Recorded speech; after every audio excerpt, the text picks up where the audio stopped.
पृष्ठतणाव surface tension हे एक भौतिक गुणधर्म आहे जे द्रवाच्या पृष्ठभागावर असलेल्या कणांना एकत्र ठेवते. यामुळे पृष्ठभाग एक लवचिक पडद्यासारखा इलास्टिक फिल्म कार्य करतो. पृष्ठतणावाची काही उदाहरणे. पाण्याचे थेंब. जेव्हा पाणी एखाद्या पृष्ठभागावर पडते तेव्हा ते थेंबाच्या स्वरूपात जमा होते. हे पृष्ठतणावामुळे होते, कारण थेंबाचा पृष्ठभाग कमीत कमी क्षेत्रफळ व्यापण्याचा प्रयत्न करतो आणि त्यासाठी गोलाकार आकार घेतो. पाण्यावर चालणारे कीटक. काही कीटक जसे की वॉटर स्ट्रायडर पाण्यावर सहजपणे चालू शकतात. याचं कारण म्हणजे त्यांच्या वजनामुळे पाण्याच्या पृष्ठभागावर पुरेसा दाब पडत नाही आणि पृष्ठतणाव त्यांना पाण्यात बुडण्यापासून वाचवतो. सुई तरंगणे.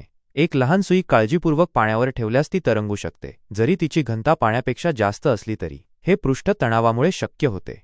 साबणाचे बुडबुडे.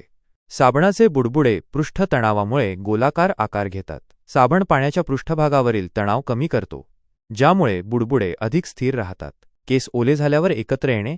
जेव्हा केस ओले होतात तेव्हा ते एकमेकांना चिकटून राहतात. याचे कारण म्हणजे केसांमधील पाणी पृष्ठतणावामुळे एकत्र राहण्याचा प्रयत्न करते. पृष्ठतणाव अनेक नैसर्गिक आणि औद्योगिक प्रक्रियांमध्ये महत्त्वाची भूमिका बजावते.